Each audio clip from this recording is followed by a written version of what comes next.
Hello students, welcome back again to our online classes from LPM Public School situated in Gola Bazar, Gorakhpur. So my dear students, this is your subject teacher of maths and today I am here with a remaining worksheet of chapter number 7 measurement from your textbook. So students, without wasting your time, let's do the exercises of worksheet of this chapter.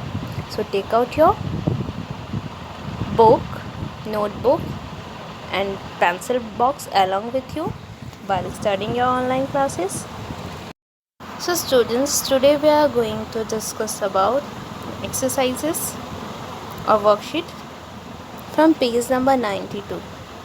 How long are this? Count and write. So students, here a few objects are given. You have to count and write the number of objects that are used to measure these objects. So students, look here. First picture is of toothbrush and here crayon is used to measure toothbrush. So students, there are 4 crayons used to toothbrush. It means the toothbrush is about of 4 crayons. Now let's measure the scale. So students, here how many crayons are there? Let's count 1, 2, 3, 4 and 5. So students, there this scale is about 5 crayons. Okay, now students, in next picture, this is a picture of scissor. Now we have to count the number of eraser. 1, 2, 3, 4 and 5. It means this scissor is about 5 eraser. Okay, now students, look at the next picture. This is a picture of paintbrush. So let's count the eraser that are used to measure this to paintbrush. 1, 2, 3, 4, 5 and 6. It means there are 5 erasers that is used to measure this paintbrush. It means this paintbrush is about 5 erasers. So students, I hope you understood this. Now students, using body parts to measure length. So students, long ago people used parts of their body to measure things. Fingers, handspan, cubits, feet and paces were commonly used. So students, in our previous video I already told you that in our ancient time or long years ago, people don't have any tool to measure things. Then they use their body parts to measure things like fingers, handspan, cubits, feet and paces. So students, let's know about how to use a body part to measure length. So students, look here. By the help of finger, we can measure length in handspan from thumb to little finger. It means 1 handspan, and cubit from elbow to the middle finger, that's called cubit, and the distance of one heel to second heel, we know it as pace. It is pace. Now students, let's do the question number B. Measure and fill in the blanks. So students, here you have to measure then fill in the blanks. So students, in your classroom there are chair, table, blackboard, lunch box. So students, you have to measure them.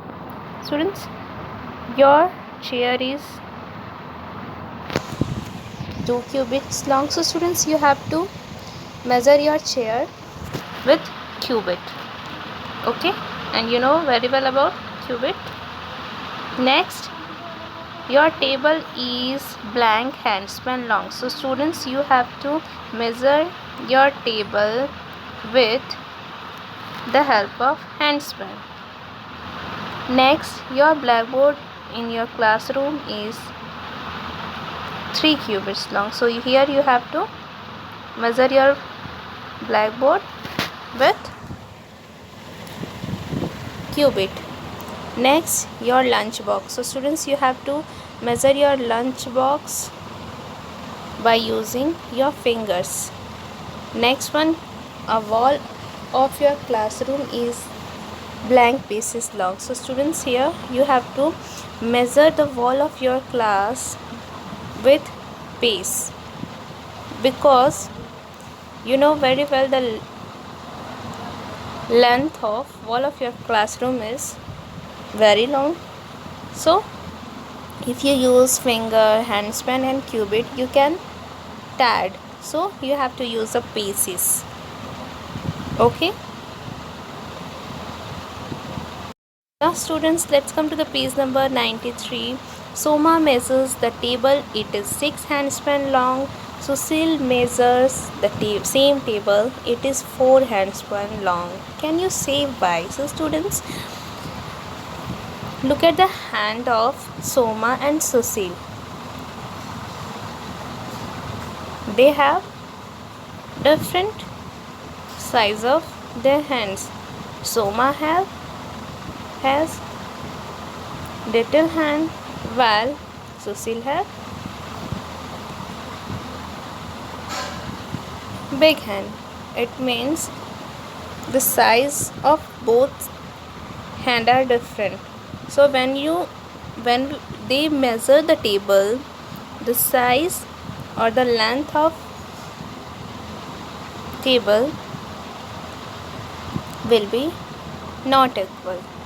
Now let's come to the next topic, comparing weight. So students, here we are going to discuss about comparing weight. So students, here Appu is heavy, Pihu is light. So students, to measure or to compare weight, here Appu is an elephant, so Appu is heavy and Pihu is a bird. Birds are generally light, you know very well. Students, here you can say that Appu is heavier than Pihu and Pihu is lighter than Appu. Next one, the lemon is light, the watermelon is heavy. So students, you have to say the lemon is lighter than the watermelon is heavier than the lemon. Now the words heavy and light tell us about weight. Now let's do the exercises based on this topic. Question number C, take the heavier object. So students, here you have to take the heavier object. In first picture there is lock and key. Students, lock is heavier than key, so you have to here take lock. Next one, this is a wooden lock and this is a dice. So in both of them, or when we compare both, here you have to take the first one. It is heavier than dice. Now students, next topic, before discussing next topic, here little short exercise given here. Let's do it. I can do it. The circle the lighter object and cross out the heavier object. So students, here you have to circle the lighter object and cross the heavier. So first one is already done for you. In next one, butterfly is lighter, so you have to circle the butterfly, and cat is heavier, so you have to cross it. Okay. In next one, here kite is lighter, so you have to circle this, and thread is heavier, so you have to cross this. Okay. In next one, ball is lighter, so you have to circle it, and football is heavier, so you have to cross it. Now finding weight. One orange weighs as much as 2 blocks. So students, here one orange weighs as much as 2 blocks. Now question number 2, how many blocks does each weigh? So students, here the banana weighs as much as 1 block. So students, here we have to count the blocks given here and write in the given blank. So here in next one, brinjal weighs as much as. So students, let's count the blocks that is given here. There are 4 blocks. So students, the brinjal weighs as much as 4 blocks. Next, the pineapple weighs as much as. So students, count here. There are 5 blocks, so it means pineapple weighs as much as 5 blocks. And in next picture, this is watermelon. So let's count here. There are 10 blocks. So the watermelon weighs as much as 10 blocks. Now students, our next topic is comparing capacity. So students, here we are going to discuss about how to compare capacity. This bucket is filled with water and this mug is filled with water. So students, the bucket hold more water than the mug. The mug hold less water than the bucket. Now students, the word more and less tell us about the amount of liquid in these containers. The amount of liquid a container can hold is called capacity. So students, what is capacity? The amount of a liquid a container can hold. So students, first of all, do you know what is container? Students, bucket, mug, pots, jug, all of these are container. And this container we can fill liquid. So students, here the amount of liquid a container can hold is called capacity. Now let's do exercises related to this topic. Question number E, color the one that can hold more. So students, here you have to color the one that can hold more. So students, in here big pot and small pot. So students, you have to color this big pot because it can hold more. In next one, glass and jug. So students, you have to color the jug because jug can hold more. In next, question number F, color the one that can hold less. Now students, here you have to color one that can hold less. So students, here bucket and mug is given. So students, you have to color the mug because it can hold less. Now in next, bottle and cup, you have to color bottle because cup can hold less. Now students, exercises of this chapter is completed. I hope you understood the whole concept of measurement by the help of this video. Now you have to study it and practice it. So students, again I would like to say, keep practicing, keep studying and keep smiling. Thank you students. Bye and take care.